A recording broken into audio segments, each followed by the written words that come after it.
Rückkehr ins Büro 2025, was Sie Ihnen nicht sagen.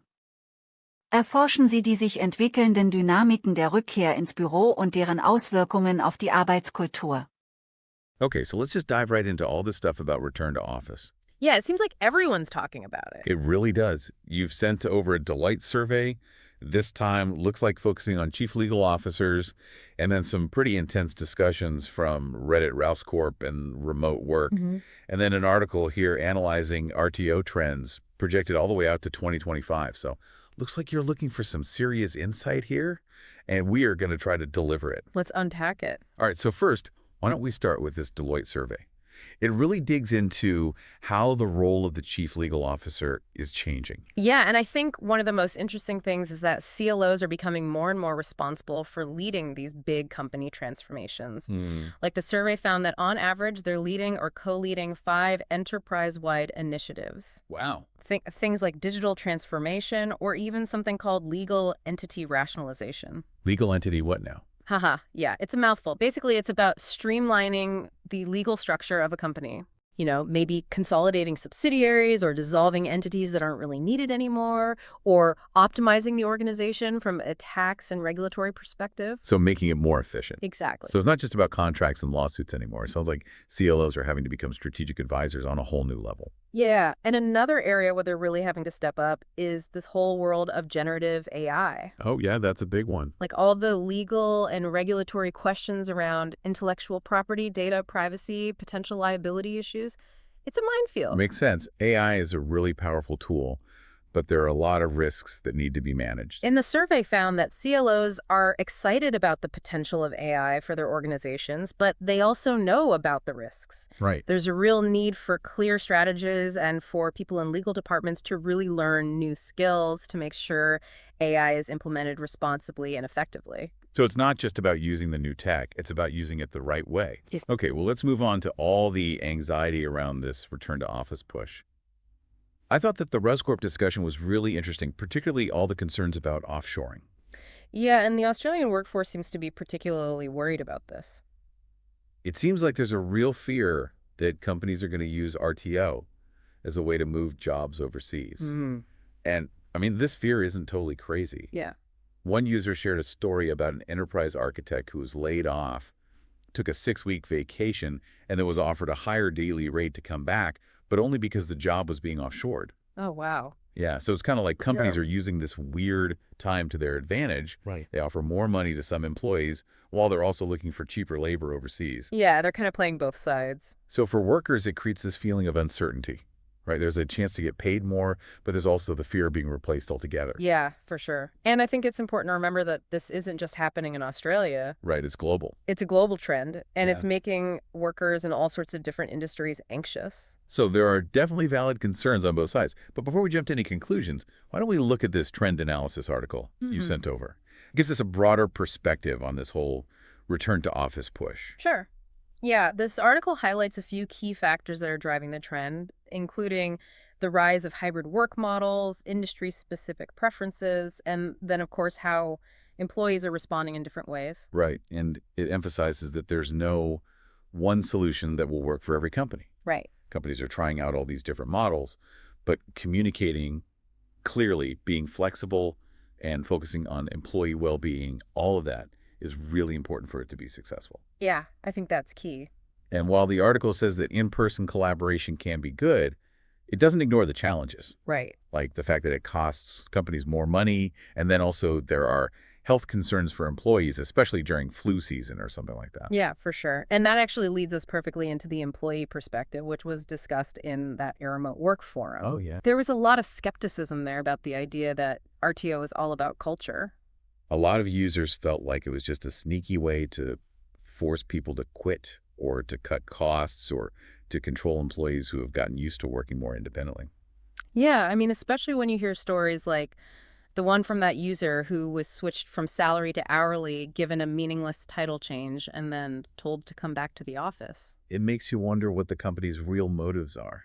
It does feel like a bait and switch, you know?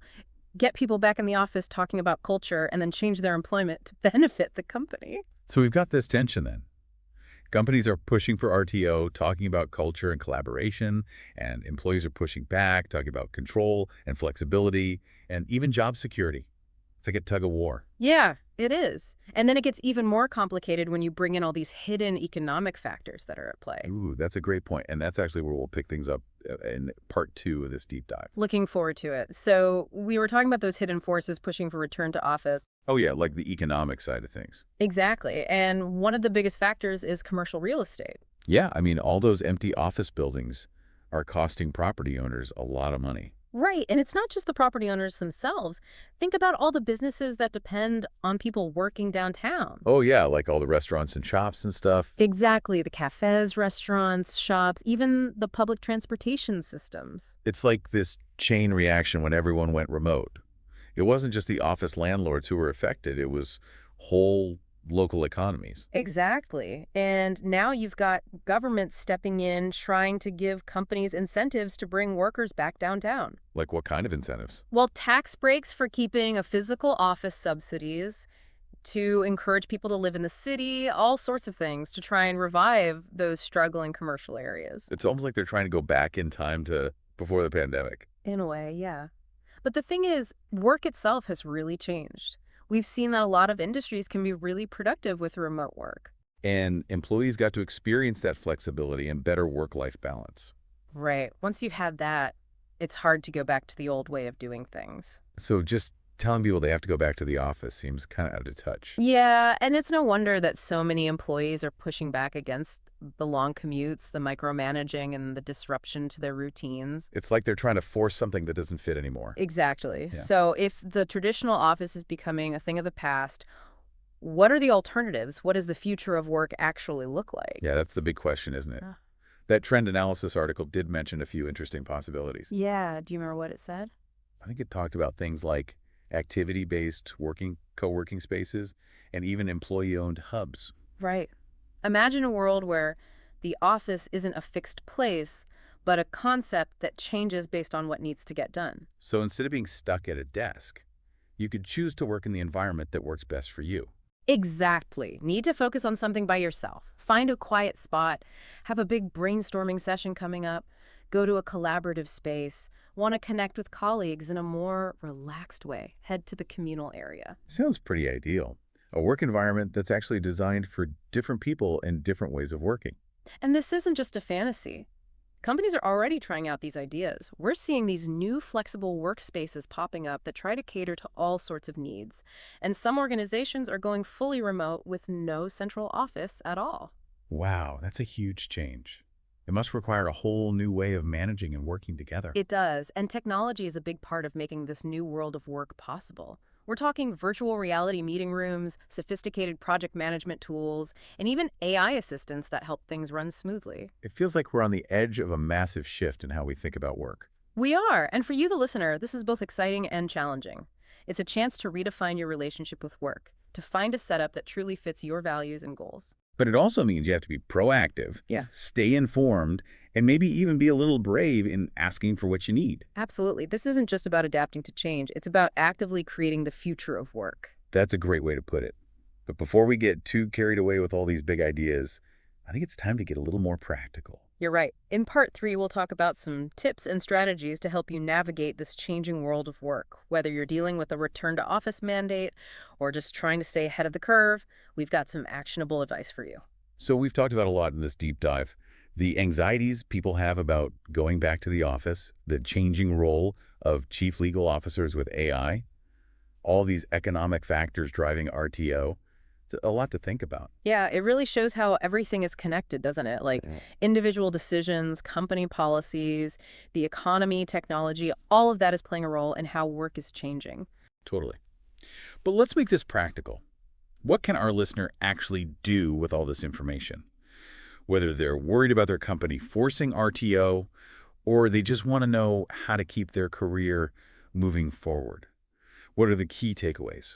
Well, I think the most important thing is to be informed. The more you know, the better prepared you'll be to handle all these changes. Right, so stay up to date on what's happening in your industry. Keep an eye on how your company is doing financially, and pay attention to all the conversations about different ways of working. Exactly. Don't just accept whatever your company tells you. Do your own research, ask questions, and really try to understand why they're making the decisions they're making about RTO. So don't be passive. Right. And don't be afraid to speak up for yourself. If you're doing great work remotely, make sure your manager knows that. Show them the data on how productive you are and explain how it benefits the company. Sometimes having those numbers to back you up can be more convincing than just saying how you feel.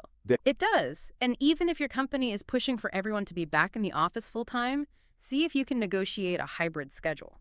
Okay, so maybe you come in for important meetings and collaborative work, but you still have the flexibility to work remotely when you need to focus. Exactly. It's about finding that balance that works for both the employee and the employer. So flexibility is key. Yes. And flexibility isn't just about where you work, but when you work, too. Look into things like flex hours or a compressed work week. Those can be really helpful for people who have kids to take care of or who just like having more control over their time. Definitely. And if your current company just isn't willing to budge on these issues, don't be afraid to start looking for a new job. The job market is tough, but there are companies out there that are embracing remote work, flexible arrangements, and cultures that put employees first. So keep those resumes updated and those LinkedIn profiles polished. Exactly. This is also a really good time to invest in learning new skills and developing professionally. As technology keeps changing, certain skills are going to become even more valuable. Like what kind of skills? Things like data analysis, digital marketing, project management, anything related to AI or automation. So be curious. Mm-hmm. Be willing to adapt and keep learning new things. That's the best way to make sure your career stays strong no matter what happens. I agree. And remember, this is all part of a bigger discussion about the future of work. It's not just about where we work, but how we work, what work means to us, and how we can make our professional lives more fulfilling and sustainable. Well said. We hope this deep dive has given you all the information and maybe even some inspiration to confidently navigate this changing world of work.